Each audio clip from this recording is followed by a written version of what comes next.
Hello, I'm Noel Ramos, and many of the actors I've talked to often express concern, confusion, um, hesitation about script breakdown.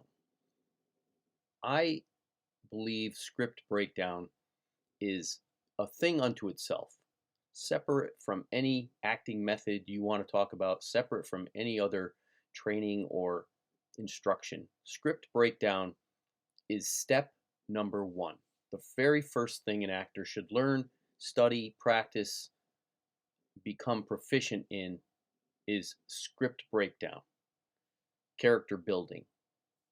I have found in my journey that it was an epiphany for me. It was a world changer. It really led to significant breakthroughs in my ability to act, to create, to inhabit a character, to become another person and portray that person authentically and with belief from my own perspective that I was legitimately that person, that character. So I can't rave about it enough or encourage you strongly enough to take it very seriously, to look at it as step number one. And if you're already on your journey, take a step back and re examine it. Uh, Look at it much more seriously than you may have in the past. Maybe you're like me and you're totally into it and you love it and you do it all the time.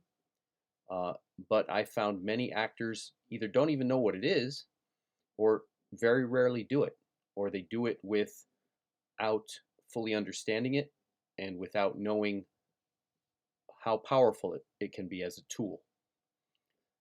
So many of the instructors I've learned from and many of the actors whose processes I have studied have their own little methods of script breakdown, their own little techniques, their tactics. One of my favorite teachers, Howard Fine, uses what he calls the 8-step method, and he breaks it down into steps 1 through 8, all the things you should do when you're doing your script breakdown and your character building.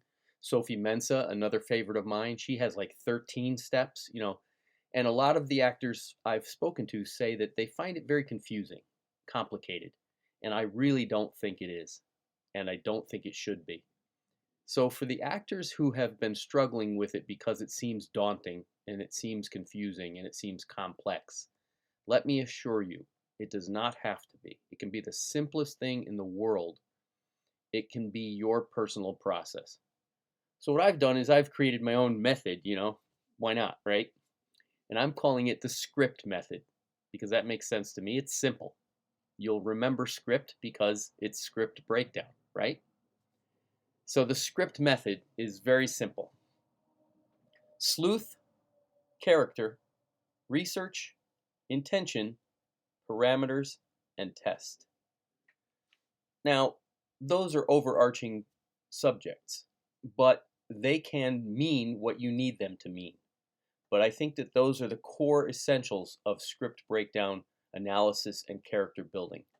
So, drawing from all the other instructors who I've mentioned and all the actors that I talked about whose processes I studied, we can interpret these to mean what works for us. So, in my personal case, sleuth to me is the detective work that you must absolutely do when you're reading your script. You got to look at it like Sherlock Holmes. You got to look at what the script is telling you, what the text is saying. The writers are very meticulous about these scripts. They don't put anything on the page that they haven't agonized over, that hasn't gone through committee and been, carefully thought about. So the screenplays that you're getting, they're meticulously crafted. So you have to imagine that every word on that page has a purpose. So as a detective, you look at that script and you decide, what does this mean? You sleuth it out. What is this telling me? Who am I? What's my relationship to everyone else? Where am I? When am I? So you must do your detective work and find out as much information from the script that you were given that you possibly can. So that's step number one, in my opinion. Sleuth it out. Read the script multiple times with the eye of a detective.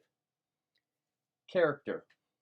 That's an overarching subject that can encompass a lot of things because your ultimate goal when doing script breakdown is, of course, to build your character, the person you are going to embody, the person you're going to personify, the person that you need to become in record time. You personally have had a lifetime to become who you are, so it's second nature to you. You don't need to study, practice, do anything.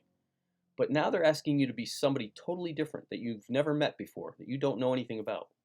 And you have to squish an entire lifetime of history into a very short period of time. So character is that process. You must ask yourself, who am I? When am I? What time period do I live in?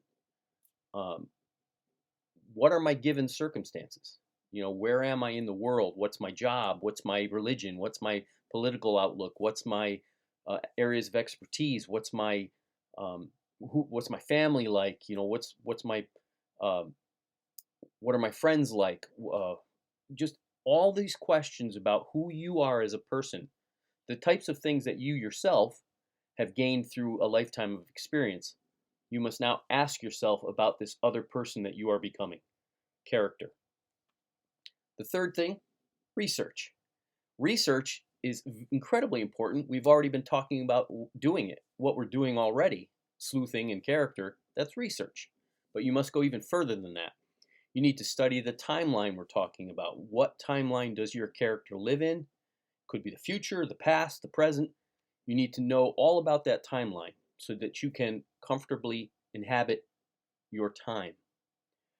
Research the period, the political climate, the occupational situations, the moral uh, implications. Is this in the past when women didn't have as many rights as they should, when segregation was still happening, um, when slavery was still around, when prejudice and bias and bigotry were rampant, even more than they are today? Is it in the future when hopefully some of those problems, if not all of them, have been solved? Uh, Research the place you're living in. Are you a foreigner? Are you an American? Are you an alien? Research where you live, the culture, uh, your traditions, your heritage, your uh, religious beliefs, the food you eat, the ceremonies around those foods, the holidays you celebrate, and of course, research the people that you will be living with in that world. Intention, that's a big one because that has a lot to do with what's going to happen in the scene. That's the overarching subject of objectives, obstacles, actions, repercussions, etc. What are your objectives? Basic objectives, complex objectives, and super objectives. When you enter the scene, you might want to get a cup of coffee. That might be your super basic objective. You're just trying to get over to the coffee machine and get yourself a cup of coffee. But on the way over there, Joe gets in your way and starts a conversation with you, and stuff happens, and suddenly you have a complex objective. And what is that? Maybe it's to insult Joe. Maybe it's to make Joe laugh. Maybe it's to make him jealous. Maybe it's to make him think that you know more than you know. There could be all sorts of other objectives once Joe interacts with you. What is your super objective? Overall, throughout the entire story arc, your entire existence in this world that you now inhabit, what is your super objective? Maybe your ultimate goal is to become a brain surgeon, and that's pushing you forward throughout this entire story arc. But that's the super objective. It's the big picture. So, what are your intentions? Parameters. Once again, we're talking about obstacles, actions, and repercussions. What are the parameters that you're working within? What are your obstacles? You're trying to get to the coffee maker. Joe gets in your way. He's your immediate obstacle. Small obstacle, maybe. You want to be a brain surgeon. What's the obstacle there? You don't have the money for the school you need to go to. There's an obstacle. What are the actions you're going to take to overcome these obstacles? And what happens when you engage in those actions? What are the repercussions? So those are your parameters. And then finally, the fun part, test. Once you've done all of this prep work, you need to test it out. You need to do your practice performance. You need to engage in your exercises. You need to film yourself. Absolutely important that you film self-tapes so that you can review them and see how you're doing. Then try something else and film it again. Repeat any or all of these steps in any order that you feel necessary for your process. And, obviously you don't need to limit your process to what I've described here. I'm just trying to give you a super basic, bare bones idea of what script breakdown can be and how it can help you create your character. So I hope this has helped. Remember script. Thanks for watching this video. Please subscribe to the channel. And remember, if you want to join a bunch of your fellow actors who are serious and dedicated and will motivate you to keep doing the work, please visit actorsfeedbackforum.com. Link in the description. See you next video.